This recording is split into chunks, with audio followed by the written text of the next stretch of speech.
I'm Grant Stinchfield. This is the Stinchfield Report on 570 KLIF. Nina Pham, the nurse from Presby who came down with Ebola, is now suing Texas Health Presbyterian Hospital. What are her chances of winning? I got to believe it's a slam dunk. I really do. Attorney Tim Hoch is with the Hoch Law Firm and joins us now. Tim, thanks for coming on the show.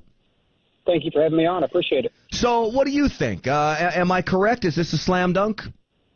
You know, I'm not one to use terms like slam dunk, but this is a slam dunk, right? I mean, this is really one of those cases where you have what I would refer to as a pristine plaintiff in this case, right? You've got a woman who was on the front lines of an unforeseen debacle over there at Presbyterian and really gave heroic efforts and now seeks redress in court over what was done to her. And I think it'd be a tough case for Texas Health to win. Well, are you surprised that it got to this point? I mean, she says in here that she was they went radio silent, Texas Health Presbyterian Hospital. I would have thought, I'm sure the attorney said, hey, I don't want people calling her, don't ruin anything. But at some point, somebody's got to call her and say, hey, what can we do for you? Absolutely. I mean, look, you know, it's most lawsuits can be avoided just based on simple dialogue. And in this particular case, if in fact they went what she determined as radio silent, that's a huge blunder, right? I mean, you would think that you'd be over there having bake sales and, you know, making sure that her every need was met. And boy, I hate to think that Nina Pham was the type that would just haul off and file a lawsuit. I doubt she is. I bet she gave every consideration and benefit of the doubt to her former employer. I don't think there's any doubt about that. Is it odd to you that Amber Vinson, the other nurse there who contracted Ebola, is not a co-plaintiff in this case? Not really. I mean, she may want to just see how this goes, right? She may want to, because obviously litigation is a full contact sport, and it's difficult. And I think most good lawyers tell people that. They say, look, you're in for a difficult time. They're going to turn you upside down and examine every aspect of your life. So she may just want to sit on the sidelines for a little bit and see how Nina Pham does. Yeah, and, you know, the problem for in a normal case, they can turn your life upside down and make you out to be the villain. But in this case, she's going to have huge support from the public. They're not going to want to come after her as if this was just some other case where it's employee suing an employer.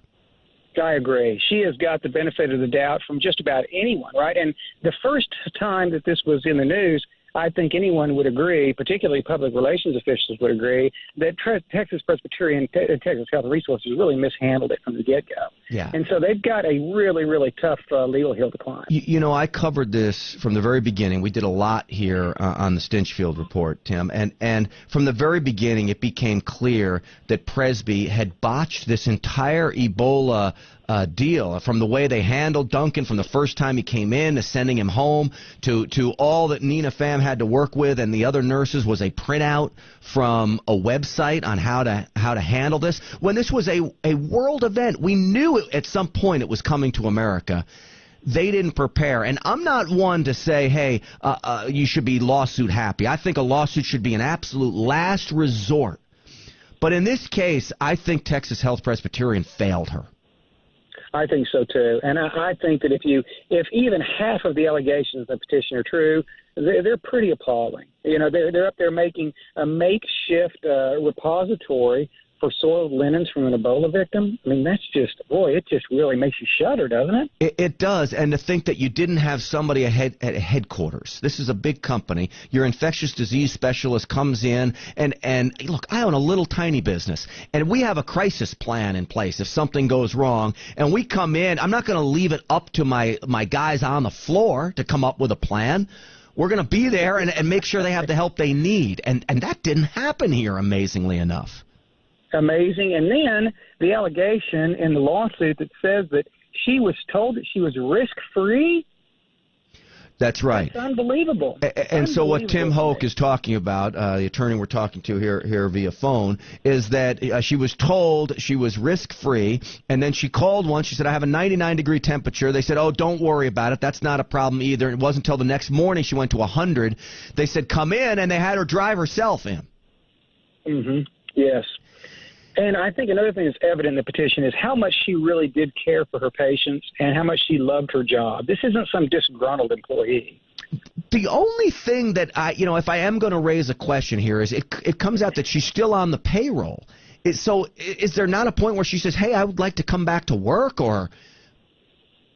That's a good question. And, of course, I think that when she's in this lawsuit, she's going to occupy two statuses, right? The first status would be her status as an employee, and then the other status would be when she became a patient, right? So she transferred from being an employee to a patient. I think, obviously, her stronger lawsuit is the one as a patient.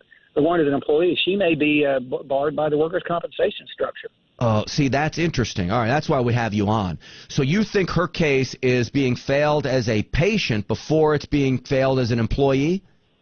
I think that she stands a better chance to recover as a patient as opposed to an employee. Now, the only way you can avoid workers' compensation as your sole and exclusive remedy is if there was a death involved due to gross negligence, or if they were a non-subscriber. In other words, Texas Health Resources did not subscribe to workers' compensation laws. So that is really the only way she could.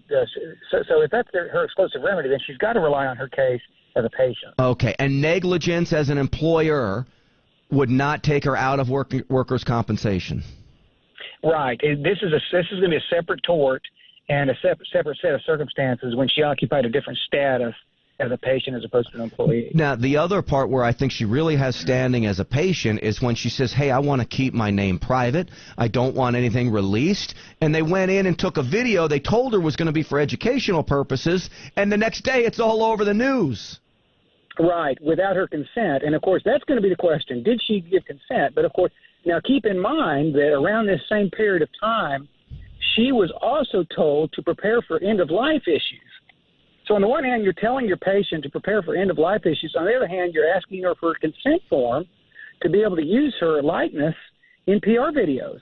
And she says in her suit that when she was moved to the National Institute of Health, that there was, quote, she has no mental capacity to make end-of-life decisions, yet at the same time the PR people wanted a statement from her about how great Presby was.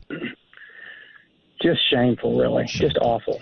Hey, Attorney Tim Hoch, it's always a pleasure to have you on the show, and we appreciate the insight because this will be fascinating to see how this case plays out. Yes, thanks, Grant. Appreciate it. Okay, sounds good.